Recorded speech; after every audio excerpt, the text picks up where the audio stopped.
गिलगित बल्तिस्तान के जिला गिजर गोपिस के इलाके तलीदास में ग्लेशियर फटने से आने वाले सैलाब ने एक बार फिर तबाही मचा दी। कई देहात ज़ेर-ए-आब आ गए, 30 मकान मुकम्मल डूब गए। लोगों को गाइड करने वाला शख्स और उसके खानदान के 6 अफराद महसूर। पाक फौज का रेस्क्यू ऑपरेशन जारी। लैंडस्लाइडिंग से गाँव राउशन में फंसे 50 अफराद को रेस्क्यू कर लिया गया। तालीदास राउशन में लैंडस्लाइडिंग के बायस रात 3 बजे से दरियाए गिजर का बहाव रुक गया। दरियाए गिजर रुकने से मजीद आबादी कटाव की जद में आ रही है। लैंडस्लाइडिंग से गिलगित शंदूर रोड मुकम्मल बंद।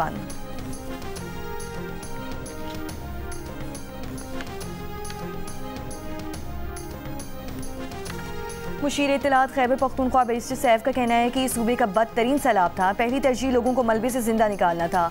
सैलाब से मुतासरा अज़्ज़ा में माहिरीन नफ्सियात को भिजवा रही हैं। लोग बहुत ज़्यादा मुतासिर हुए हैं, उनकी मदद सबसे पहले तरजीह है। सैलाब में तबाह होने वाले घरों के मालिकान को 10 लाख रुपए दिए जाएंगे। सैलाब से मुतासरा इलाकों में 15 अफराद लापता हैं। DGPDMA के मुताबिक सूबे में तेज़ बारिश और सैलाब से 393 अफराद जाँ बहक और 190 जख्मी हुए हैं। पाक फौज का बुनेर, स्वात, शांगला, सवाबी में फ्लड रिलीफ ऑपरेशन 7वें रोज भी जारी। बुनेर में कादिर नगर से भटाई दारा जाने वाली सड़क पाक फौज ने बहाल कर दी। Urban search and rescue team मलबे से लाशें ढूंढने में मकामी इंतजामिया की मदद कर रही हैं।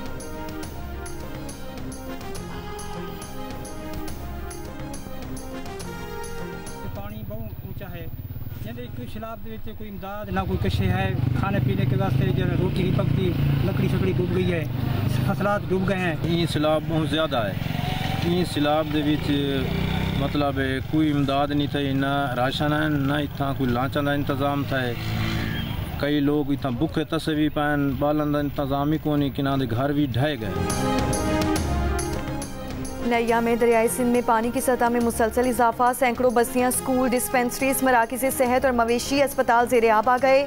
बहावलपुर की तहसील खैरपुर, टामे वाली और सदर में दरियाई सतलुज में पानी की सतह बुलंद। दरिया के बैट में हज़ारों एकड़ ज़रई ज़मीन ज़ेर-ए-आब। कपास समेत फसलें तबाह हो गईं। दरिया का पानी बस्तियों, घरों, डेरों और फार्म हाउसेज में दाखिल हो गया। कोट अद्दू के नवाही कस्बा एहसानपुर में सैलाबी सूरत हाल से 5 से ज़ायद देहात का ज़मीनी राब्ता मुनक़ता। दरियाई सतलुज में पानी की सतह बुलंद होने से बहावल नगर में मुख्तलिफ आरज़ी जमींदारा बन टूट गया। बस्ती फरीद नगर समेत मुतादिद आबादियों में पानी दाखिल हो गया। राजनपुर दरियाई सिंध में पानी की सतह पर इजाफे से दरमियाने दर्जे का सैलाब है। मुख्तलिफ मकामात पर रिलीफ कैंप्स कायम कर दिए गए हैं।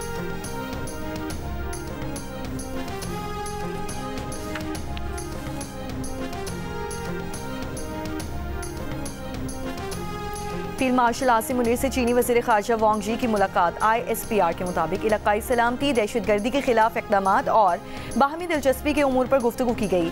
चीनी वज़ीर ख़ारजा ने पाकिस्तान की तरक्की और ख़ुद मुख्तारी के लिए हिमायत जारी रखने के आज़म का इजहार किया।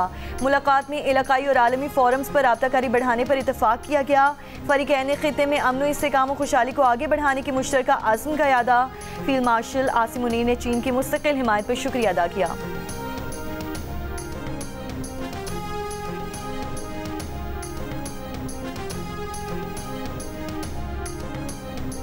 लाहौर की इंसदादी दहशतगर्दी अदालत ने जिना हाउस हमला केस में बानी PTI के भांजे शाहरेज़ खान के जिस्मानी रिमांड पर फैसला महफूज कर लिया। पुलिस की जानिब से मुल्जिम शाहरेज़ खान के 30 रोज़ा जिस्मानी रिमांड की सदा। मुल्जिम के वकील सलमान अकरम राजा ने पुलिस से सवाल किया कि पुलिस के पास मुल्जिम के खिलाफ क्या मवाद है।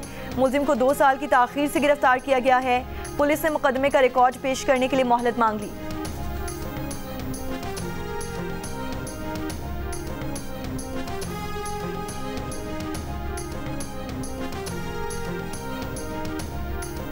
कराची में आज हल्की बारिश होगी। महकमा मौसमियात का कहना है कि मॉनसून सिस्टम कमज़ोर हो चुका है। हल्की बारिश के बाद सिस्टम शहर से निकल जाएगा।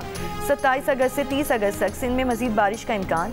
कराची की बेशतर सड़कों से बारिश का पानी निकाल दिया गया। कुछ मकामात पर सड़क किनारे बारिश का पानी अब तक जमा। ट्रैफिक पुलिस के मुताबिक शहर के तमाम अंडरपासेस ट्रैफिक के लिए खोल दिए गए हैं। कोरंगी नदी को ट्रैफिक के लिए खोल दिया गया, लेकिन कोरंगी कॉजवे ट्रैफिक के लिए बंद है। गुलिस्तान जौहर ब्लॉक 3, मोइनाबाद, आलमगीर सोसाइटी, सदीकाबाद और मॉडल कॉलोनी की शीट नंबर 26 और 27 में मंगल से बिजली की फराहमी मुअत्तल है।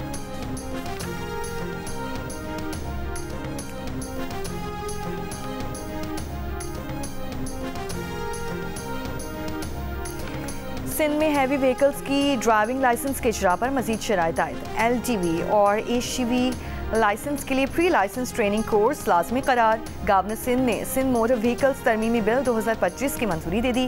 बिल फौरी तौर पर नाफिजुल अमल हो गया। बिल में ड्राइवर्स के लिए डीमेरिट पॉइंट सिस्टम भी शामिल। वज़ीर इत्तलात पंजाब अज़मा बुखारी का कहना है कि 9 मई वाले करने वाले और करवाने वाले किसी मुआफ़ी के मुस्तहिक नहीं। 9 मई एक नाकाम बगावत थी जिसके तमाम शवाहिद मंजर आम पर आ चुके। नाकाम बगावत और साजिश के मुर्तकिब किरदार सियासी लिबादे में नहीं छुप सकते। सियासत की आड़ में रियासत पर चढ़ाई करके कौम की कौन सी खिदमत की गई।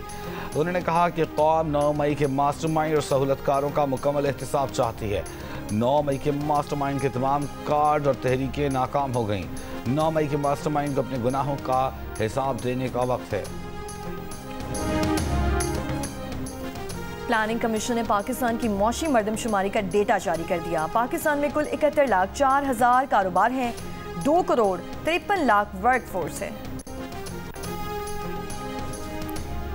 रूसी सदर व्लादिमीर पुतिन ने यूक्रेन जंग के खात्मे के लिए सख्त शराइत रख दी। क्रेमलिन ज़राए के मुताबिक पुतिन चाहते हैं कि यूक्रेन मशरकी सरहदी शहर डोंबस से दस्तबरदार हो जाए, नेटो में शमूलियत का इदराक तर्क कर दे और मशरकी सरहद से नेटो अफवाज को हटा दे।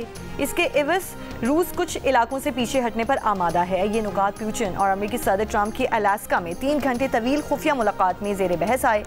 ज़राए का कहना है कि यूक्रेन के इंकार की सूरत में जंग जारी रहेगी।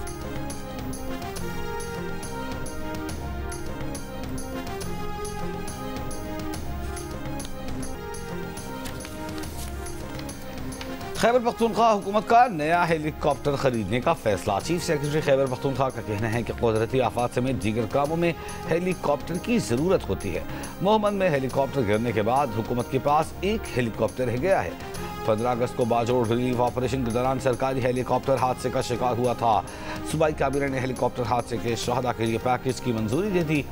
हेलीकॉप्टर हादसे में शहीद दोनों पायलट्स के लवाहिकीन को 2 करोड़ रुपए दिए जाएंगे।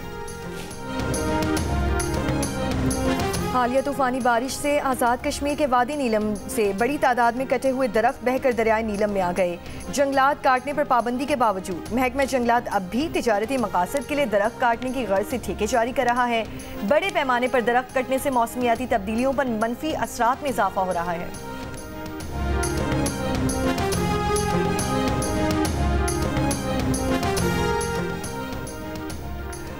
जहलम में गवर्नमेंट कॉलेज के प्रोफेसर के अगवा का मुकदमा दर्ज। प्रोफेसर के अगवा के इल्जाम में 5 मुलजिमान गिरफ्तार। पुलिस के मुताबिक मुलजिमान ने 40 लाख रुपए तावान वसूल करके प्रोफेसर को रिहा किया। अगवा में साबिक पुलिस ऑफिसर का बेटा और उसके साथी मुलविस हैं। मरकजी मुलजिम और साथियों की गिरफ्तारी के लिए छापे। और एशियन थ्रोइंग चैंपियनशिप 2025 में पाकिस्तान के जेवलिन थ्रोर यासिर सुल्तान ने एशियन थ्रोइंग चैंपियनशिप में ब्रॉन्ज मेडल जीत लिया। यासिर ने 77.43 मीटर की थ्रो की। श्रीलंका के पतेरागा ने 82.05 मीटर की थ्रो के साथ गोल्ड मेडल अपने नाम किया।